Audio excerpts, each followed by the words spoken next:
Welcome back to Toe the Line. My guest today is back fighting on June the 25th at the O2 in London, representing Team Europe in the inaugural Police Gazette International Cup. It's Martin the Rebel Reffell. Martin, how you doing? I'm good, man. I'm good. Thanks for having me. That's all right. Let's talk a little bit about this upcoming fight. This is huge. The inaugural Police Gazette International Cup. How are you feeling about it? I'm feeling good. I feel good for all fights. It's nice to represent the country.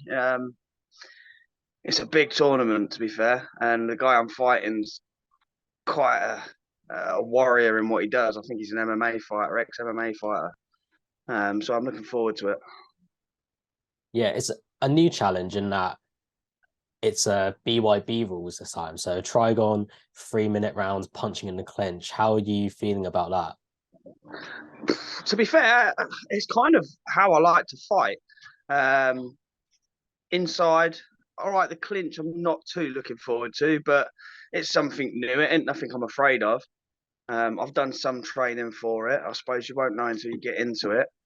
But yeah, no, I'm looking forward to it. I don't think it's anything I've got to worry about. Yeah, it is a little bit different, and it's kind of more like traditional boxing in the sense that it's longer rounds. I suppose that gives you the kind of it suits you in that you're kind of more of like a technical boxer, and the longer rounds gives you a bit more time. You can kind of ease into it. It's not as fast paced as 2 minute rounds. See, I thought that you'd think that being the longer rounds, but because of the shape of the ring, um, and the style of the fighting, I've watched a lot of BYB whilst we're on it, and it is kind of fast paced. It is kind of more brutal. So the technical, it's going to be down to me to try and keep it as technical as possible. But like I say, I don't always come for a win or a loss. I come for a war. I come for a good battle, a good fight. So, you know, I'll adapt and work when it comes to it. So as much as you can put a plan in and say, I'm going to do this, I'm going to do that, I've got to do this. When it actually happens, no matter what you've learned or taught or been taught, sorry, you adapt whilst you're going along. Yeah, and those corners in the trigon are lethal. They're so tight. I'm Given it. quite looking forward to being in the corners, to be fair. Hmm. Like I like sitting on the back of the ropes sometimes. Like, I'm always getting in trouble for sitting on the ropes. But if I can get him into the corners, he's got nowhere to run. And if I can work on the inside quite nicely. I've proven that. So we'll just see how it feels when I'm in there. Like if I can still get my shots off and throw from the inside. I think some of my most powerful shots are thrown from in close. So we'll see how it goes. Yeah, let's talk a bit about your opponent, Ryan Jett. I don't know how much you've seen of him, but he's quite an aggressive fighter. He likes to charge. He likes to kind of brawl a bit more. I think that comes from more of the MMA background, whereas you're kind of more of like a technical boxer. So it's Yeah, opposing styles, but they kind of complement each other in that you're more comfortable kind of like, stand back, being on the kind of back foot, and he's kind of more of like a come forward fighter. yeah. I've watched a couple of his fights. The last fight I watched of him, or I think it was the last win. There was an elbow thrown at the end, and I was like, oh, and it was allowed because it weren't seen. Now I don't know if it was an accident or on purpose, but being from an MMA background, he is going to be very good at throwing those little shots with a following elbow. Um, but I know again I can take an elbow to the face. I took Levici's in the last few seconds of the fight that we had, um, and I took that quite well. Yeah, what are you expecting? So you kind of expecting him to come forward. How do you prepare for that and kind of keep composed under that pressure? Well, look at the Levici fight.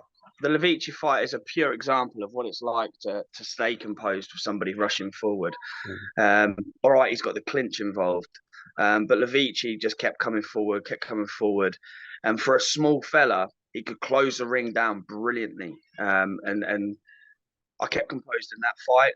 I knew what I had to do against Levici. I had to get him out the first round, get him past the second, and we all seen what happened in the third. So I think in the BKB environment that I've been in so far, I've had a bit of everything apart from the clinch. Johnny Johnny Jones was a good fight. It was quick. It was fast paced. Some technical boxing in it. Levici, aggressive, come forward fighter. Scott McHugh, absolutely amazingly skilled.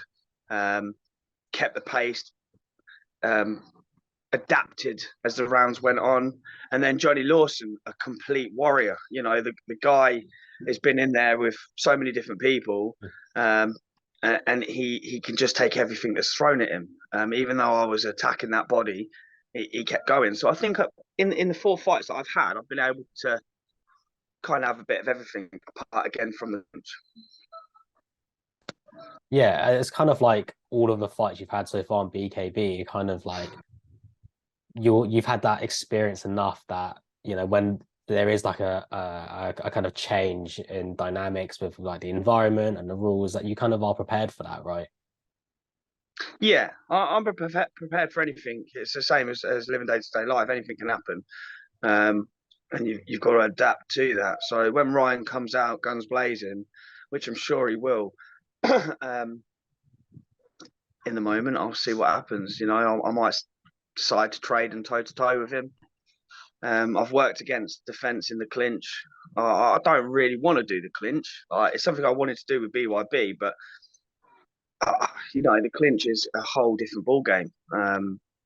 So we'll see how it is. I ain't got no fear of it. I'm looking forward to the fight, and I'll take anybody that's given to me. So I had 3 different opponent changes. I had one guy, and then I had a contract sent for somebody else, and then I got sent a third contract, and it's Ryan. So I'm glad Ryan's been able to come over. But if he thinks it's going to be like any of his other fights, he's got another thing coming, that's for sure. Like, I know that the Americans like to talk a little bit of jip in the interviews and things like that. I have no intentions to. Everybody knows what I'm like. I'm quite humble. I'm quite respectful. Until that bell goes, then it's a different ball game. Yeah, because there's a different dynamic between the American fighters and Brits. Because the Americans they kind of like to dramatize a lot of it. You know, they're quite energetic in interviews. They like to start, you know, mouthing off sometimes. I mean, Eric Olsen is a prime example of that. I like Eric. He's good. Yeah, he's funny. But you know, it's so interesting seeing the different approaches, the fights. Do you think that kind of that attitude and that approach to fighting and that how they are in interviews, do you think that plays a role in how they perform in the ring? I don't know. A lot of you get it in boxing as well. A lot of people try and talk shit to people and then talk whack, as you want to call it. But see, I've always been brought up with respect. Like, I ain't got no reason to not dislike anybody. I've got no reason to talk crap about anybody. When the bell goes, that's when I'll do my talking. That's when I'll show what I've got. And you know, if I lose, as long as I've given everything I've got, I'm not really bothered. Like, as long as it's a good fight, as long as everybody's enjoyed watching it, I've enjoyed the fight. I've come out of it thinking, yeah, that was a good fight. You know, when I lost to Scott McHugh, I didn't take it as a loss. I just took it as a learning curve. And I've got so much respect for the BKB boys. There's not one of them I don't talk to or don't like, you know. So I don't see why there's any need for the hype talk, and I think it's more for the publicity and to get the crowd all into it and that. But you don't need to do that. Like, and hopefully, me not doing anything might annoy him a little bit, and then he comes into the fight a bit angry. So Yeah, and there's different dynamics that play with this, which makes this so interesting because it's BYB rules in a BYB ring, which is kind of new to a lot of the Brits, but it's in London. So, you know, you have that home crowd support. So it'd be interesting to see how that affects everyone going into it. Do you think that that home crowd support is going to play a role in kind of upping your game? Oh, 100%. As I said in one of my posts not long ago, maybe they're rules, but it's on our turf. And I'd prefer it on our turf. My crowd's not. My crowd's quite noisy as it is, so as soon as he comes out, he's going to get a bit of jip from them. As much as I don't condone it, you can't really control them after they've had a few drinks, can you? And of course, you're in Team Europe now, so there's a different dynamic in the fact that instead of it being just you, as it normally is, you're part of this team. Is that something that you're conscious of? um, as much as I should be, we are a team. and I like everybody on the team, and I think they're all brilliant fighters. But we've got to remember this is for us as well, you know. So I don't want to disappoint anybody. I don't want to let anybody else down. But like I say, no one's going to let me down if they lose their fight as long as they give 100%. So hopefully everybody else feels the same. We can only give the best of us on that day, and if unfortunately that best isn't enough, you've got to take a loss, haven't you? So yeah, I hope I don't disappoint anybody, but it's not going to affect me in the sense of, oh no, I'm worried about, I've got to win, I've got to do this. I'm there to, I'm there exactly to do what I want. I'm there for a fight. I'm there for a good old bit of blood sport fighting. Come away a bit bruised, wake up next day feeling little bit sore, be able to enjoy the week off, and then get back on it for the next one.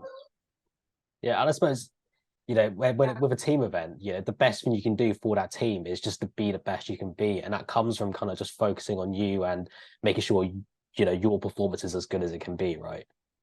That's exactly it. You know, I've given everything I can into this camp. I've trained hard. I've the weather's got really good over in the UK, and I've not been out drinking. I'm eating best I can. I'm constantly eating to try and keep the weight on. I'm working a full-time job.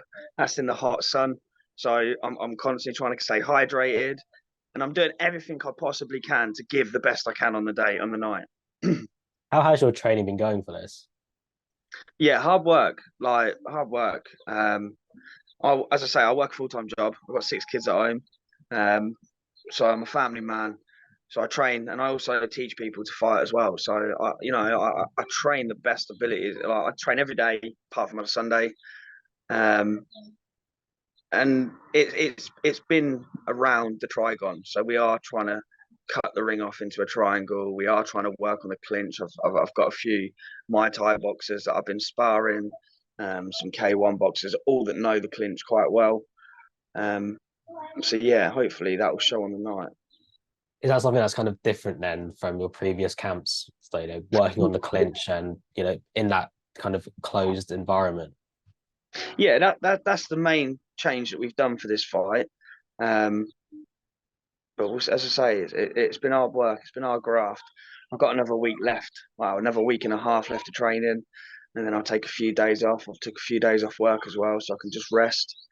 I'll be down there Saturday morning, do the interviews, and then I'll go back to the hotel, chill out, probably go for some dinner. I'm not too keen on the only thing I'm not really keen on is the day before weigh-in. I really like the fact on BKB we do the same day weigh-ins, but the day before allows you to drain a lot and then also pack on. So he might come in at 166, but from an MMA background, we all know that he's going to come in a bit higher than that on the day. And that 24-hour period allows that to happen. So I wouldn't have minded if there was another weigh-in on the day. But listen, their rules are tough. We accepted it on that, so we'll see how it goes. I know that you kind of train with a lot of the Peterborough guys. You got Callan, you got Dan, and a few other guys who are in your circle, like a really good, experienced group. That you're around. How have they been helping you prepare for this fight? To be fair, they're there morally on this camp. I've not done much sparring with those two boys. Callan took a break after his last fight with Johnny Jones. Danny's still kind of healing.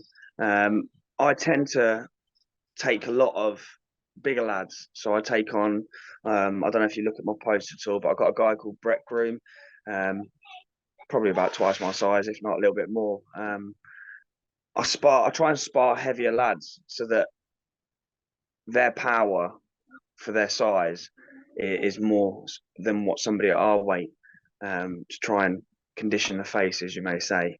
But yeah, so I've not really had the lads. It's more morally for them. They'll be there on the night watching. But yeah, they're taking their breaks and their rest from their hard work. Yeah. What do you think's been the biggest area of development for you in this camp? Do you think it's the clinch work? Yeah, clinch work's definitely been the biggest change and what I've improved on the most. But also the mindset. You know, every fight I have, my mindset gets better and stronger as I go along. You know, I'm not here to prove a point to anybody. I'm here to to better myself and to challenge myself, and that's what I think I do each and every fight. Coming off that win against Johnny Lawson, obviously you got the win there, but are there any kind of things that you took away from that you've implemented into this camp now? Yeah, a bit more power. As Johnny's a strong, a strong guy, man, and I tried everything to put him down, and he just weren't having it. So I've been working on a bit of power conditioning, and some weights to help with that. And we'll see how that one goes on there. So I wouldn't mind a knockout, but again, I don't really mind it going to 5 rounds. To be fair, Johnny has probably one of the best chins in BKB, doesn't he? Yeah, I thought I had a good chin against Levici after coming off of that fight, but by God, Johnny, it's not even his chin. Like, I annihilated that body as much as I could, and it weren't going down. And normally, body shots are what can drop people. As much as their chin might be solid, if you can attack the body, it's good night. But he weren't having none of it, and he took every single one of those rounds. Yeah, let's talk a little bit about that. That was at BKB 31, wasn't it? Yeah, that's it. Yeah, Johnny Lawson got the win and went the distance. How would you reflect on that? What went well, what didn't go so well for you?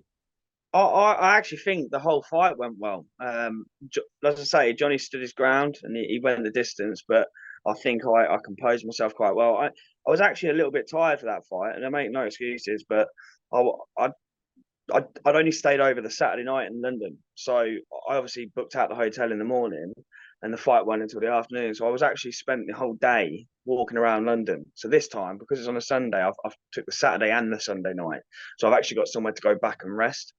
So yeah, I think that's what I learned from that fight the most. Make sure I've got somewhere to chill for the day because I was knackered. I tried so hard to put him down, but I was so tired after that fight. It was unreal. Yeah, I suppose there's all those little things that you don't really think much about, as a fan, but like those things do make a difference, right? All those little things, how much you're resting, how much you're eating, all those little things. Yeah, like we went for the weigh-in on Sunday morning, and then obviously I couldn't go back to the hotel, so I don't live in London. That's not my hometown, and I had nowhere to go really, just to chill and relax. I had my partner down there. We had our little girl, um, who goes to all of my fights now.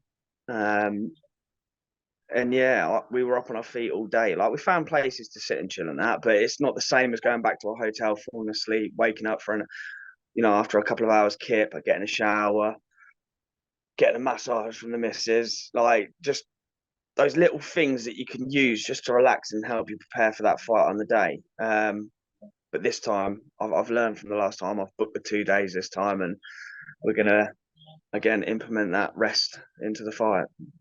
I thought one thing that worked really well for you was that double hook.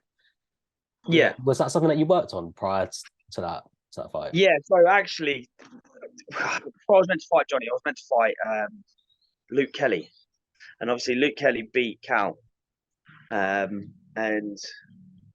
I had a bit of a not vendetta because, like I say, I respect all fighters, but I had one of those, right? Okay, I've got to put it on him now. I've got to take this fight. So I worked on the left hook, and I actually broke a couple of ribs in that camp for my sparring partners, which I feel bad at the time, but it was something I had to work on just so that I could chop away at that body. And then when I got Johnny, I was like, okay, right, we know what kind of guy he is. I'm just going to implement exactly what I've learned. And I think that showed on the fight. A lot of people mentioned it. I think they mentioned it in the commentary as well. And people don't work the body. It's bare knuckle. You want to try and take chunks out of each other's face, but that body shot, yeah, it can do some real damage. Yeah, I think that was one in round one. You hit him with a huge body shot, and you could see like physically he like winced at it. I suppose in moments like that, are you kind of the fighter that smells blood and then goes for it, or are you kind of more patient, more calculated with it? Do you think? I think in that fight I showed I was more patient. Mm. Normally, like again with a headshot, if you see blood, that's when you really like get a bit hungry. You think, all right, they're bleeding this guy. Let's keep hitting that spot. But with that one, I think I used that body shot, and I knew it had hurt him. And then when I watch back, I see the face on that shot, and then but then I mixed up because there's no point going for the same shot for them to know that's what's coming. So it was kind of like I had to mix up a little bit, go to the head, go to the other side, then come back to that shot, then move around again, then come back to that shot. So yeah, I think it again, learning on the spot and there and then, it's what happened. Yeah, watching that fight back, you can see how versatile the kind of choice of shots were. But I think one thing that to really commend you on was that defense as well. You were so kind of reactive, you would throw and then guard straight away. Yeah, I've always had a very good guard. A lot of people hate it, and I can tuck right up in on my groin guard. But again, with bare knuckle, as much as your guard can be strong, it hurts. Like when you get it on your guard, it hurts. Like because you've got nothing protecting your hands. So when you've got your hands up and they hit your hands, there is still damage being done. Yeah, because I was going to ask you about that because you have a kind of a more traditional boxing guard and the hands up, that kind of closed guard like this, and Johnny was hitting you in the hand or in the guard, but how were your hands after the fight? I think it's safe to say for any bare knuckle boxer after every fight, our hands were a bit mashed. They were swollen. Um, Luckily enough, I didn't do any damage to my knuckles, but a couple of my fingers were a bit sore for a couple of weeks. My wrist get a bit tender. But yeah, you can't hide from it, and you've just got to put up with it. In the fight, it don't really matter because the adrenaline kicks in and you can't feel it. But after after's a couple of painful weeks, that's for sure. Yeah, what was that power like on the hands? Because we know Johnny is an experienced fighter, and when you're taking that repeated damage on the hands and the guard, how does that affect you in the later rounds when you're trying to throw these big punches and your hands are just mashed? Well, you're kind of looking for the soft spots. So rather than hitting them square on the jaw, you're looking to hit them on the cheek or just in between the cheek and the jaw. You're looking for the softer spots to hit so that you're not feeling every shot that you're throwing. But again, in the moment, the adrenaline takes over. So I can't actually feel it in the fight, like in any of my fights. Except from one. Sorry, when I fought Scott, I bust my left hand in the second round, and every shot, every jab I threw after that, it was sending shooting pains up my arm, and it was going right through me. So, but the Johnny fight, yeah, I didn't feel it until the day after. In moments like that, you have to kind of dig deep to carry on, to fight through that pain. Talk me through that kind of mental process. You've just got to forget about it. Like it is a moment of this dog eat dog. You've got to keep going. If you don't and you stop, you're getting knocked out or you're getting stuck. The fight's over and done with. And the last thing I want to do is lose a fight in the middle of the fight. Do you know what I mean? I want to be able to go the rounds if it's going to go the rounds. So you've just got to dig deep. You've just got to think again. Like you've just got to think strong, and you've just got to keep pushing and pushing and pushing. And that's the difference between a fighter and somebody that just wants to pretend to fight.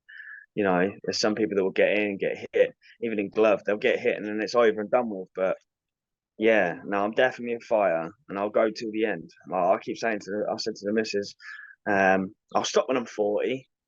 I thought about it and it's only 4 years away. If I can keep going at 40, I'll keep going. So we'll see how long I can go.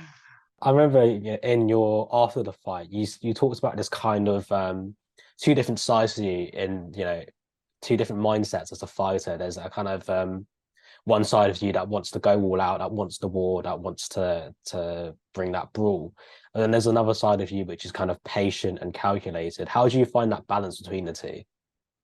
You allow them to work together. So again, in that moment, if you've got that chance to be patient, always take that moment to breathe and have that patience. And then obviously, if you don't get that chance, then the dog kind of mentality comes out and you just go to war. It all depends on your opponent and how the fight's going at the time. If you've got that chance to be patient, take it. In there, it doesn't seem long to everybody else, but it is. It feels like time goes a little bit slower in there. So, take that moment, step back, think about it, compose, pop the shot out that you need to. And then if that don't work and it comes in and you're stuck in that dog war, then go for it. Yeah, because it takes a lot of it takes a lot of that kind of balance. It takes a lot of boxing IQ. And there's that famous Tom Ross line, which is, this BKB game is like it's like chess with violence, and it's one of those little decisions. whether you come forward, whether you kind of sit back and wait, and the way you throw the shots. There's those little decisions that happen at like a split second that you got to think about, haven't you? Of course, and it showed again in my previous fights. Last 10 seconds of the first round against Levici, I made a decision to push forward, and my hands were slightly down. He caught me, and boom, I was on the floor picking myself up. Again, in that moment, you just got to dig deep and pull up and get going. So, and that's what I did. So, yeah, he's completely right. Like you've got to try and slow your brain down. You can't just let your brain take over. You've got to try and no, not your brain. Sorry, you wouldn't your brain to take over. You don't want to just take your adrenaline to kick in. That's it, and take over. Yeah. And how does that fare in like the later rounds? You know, when you're a bit tired, you know, you're how do you stay kind of switched on and mentally in the game in those later rounds when you know you've just done Do you two know what really intense that rounds? comes down to your training, sparring. You know, I again, if you've watched it, I did a couple of Floyd Mayweather doghouse rules. Have you ever heard of those? The half-hour Oh no. rounds. Nah, so basically, you do one round for half an hour, and that kind of training mentality that really does help because when you're 20 minutes into a round and your body's just going, I've had enough now. It's hot. You're sweating, they're sweating, but the power's still strong. You just got to kind of step back, and then they come forward, and then you know that those kind of rounds help you. So there is a lot of things you can do for it. But again, in the moment of the fight, it can all go out the window. Yeah. How would you kind of stay composed and stick to your game plan? Does that come down to that all of that training, that preparation then? Yeah, and that's what our camps are for. You know, you learn in your camps, or you get taught in your camps that you've got to stay composed. You've got to try and stick to your game plan as much as you can, and then you kind of train for all different scenarios. So that if it does go to war, you are able to adapt to that and then change it to a different game plan. But I suppose all fighters' game plans are the same. You know, pick your shots, move, keep your guard up, keep your hands up, keep that head moving. I mean, how often do you see it in a fight? Sometimes it just goes tits up. Do you have a game plan going into this one? Yeah, I do. Give everything I've got and send them home with a loss. Nice. I suppose, you know, there's that mental side that we don't really think much about as fans, but you know, the mental side is just as important as that physical training side, if not more important sometimes. You know, how do you kind of mentally prepare for these fights? I think my brain's just wired that wrong. My mum always said that I was wired differently than everybody else when it comes to fighting, and I suppose all fighters are the same because a lot of people look at what we do and go, "Wow, I couldn't do that," or "You've got this and you've got big balls to do that." I think it's just our way our brains work. Um, we like fighting. We know what we got to do in there, and in the moment, our brains take over for it. But I do think of my kids a lot as well because Mm. part of this, as much as they're all girls, a part of this is I'm good at this, so I want to leave something for them to remember their dad when I'm old and gone, and you know they look back and they can tell their kids, "This is your granddad. This is," and they can tell their great grandkids and my great grandkids, like, "This is your great granddad. Like, this is what he used to do." Like, I always think about that because that's another reason why I do it. Just kind of leave a legacy behind. As much as people want a legacy to leave, Mm. like this is the legacy I want to leave.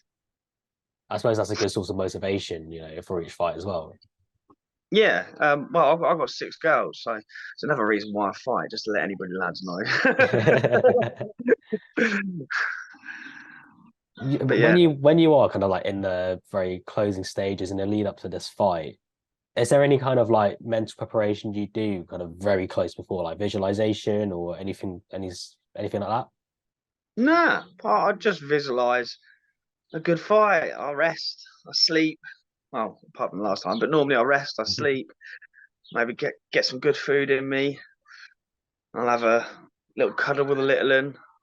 Might get the missus to rub my shoulders, rub my arms. Mentally, nah, I've been mental. My mentality is ready for this anyway. It's always ready for a fight. Um, yeah, well, nah, not really. I don't meditate or anything like that. So you are kind of pretty chill going into it then. Yeah, I am. I'm pretty like a lot of people say to me like you're really relaxed. I'm like the only thing I do is I move around. A lot of my coach is constantly like, "Well, you just sit and chill, rest at the end." Like when it's the last half hour. Like for the day, I'm fine, but as soon as we're in the O2 and we're sat in the back rooms, I'm up, I'm about, I'm walking around, I'm saying hello to everybody. He's like, "Will you just sit and chill?" No, I've done that. I've done it all day. I'm fine. Let's get in there. I want to fight now. I suppose that's kind of like the excitement, the adrenaline, that kind of Yeah, getting ready, like to fight. yeah, yeah. And I'm out there. I've got the wraps on. I'm walking around saying hello to everybody that's come to watch me. And then I'll go back into the changing rooms, and I'll come out and watch a fight. I'm hoping I'm on quite soon, so I know we've got an undercard, so I won't be on straight away, but I'm looking forward to it. We've got another lad from Peterborough on that undercard, actually, Benji. Nice. Is it quite nice being quite early on the card then? You can kind of like get it done and then Yeah, kind of I enjoy haven't had a the drink rest for of the 10 card. weeks. Have you seen this weather? I ain't had a drink for 10 weeks and it's been really hot. Everybody's going to the pub and to the beer gardens. I'm like, I'm going to stay at home and do my hair. We're expecting like a really good event as well, so it'll be good to watch and kind of not have that pressure of I need to fight soon. You can just kind of sit and fully enjoy the whole event. Yeah, it's going to be a good event. We've got a good, strong team behind us. Um, I'm quite looking forward to seeing some of those fights. I think they've got a female fight as well. So yeah, it's going to be a good event, and hopefully the Europe team take the win home, and we take that trophy. I really want that medal as well. Have you seen the new medals they've done? They look Yeah, brilliant. They yeah. look amazing. Black, I think they are, aren't they? Mm. No, I like those. That's definitely an incentive. I definitely want one of those. Do you have any prediction of how you think this fight's going to go? No, there's going to be blood. There's going to be pain, and there's going to be entertainment. That's my prediction. I think that's a good place to end there. That's Martin Reffell. He's fighting at June 25th in the inaugural Police Gazette International Cup. Thanks, Martin. Cheers, mate. Thank you very much.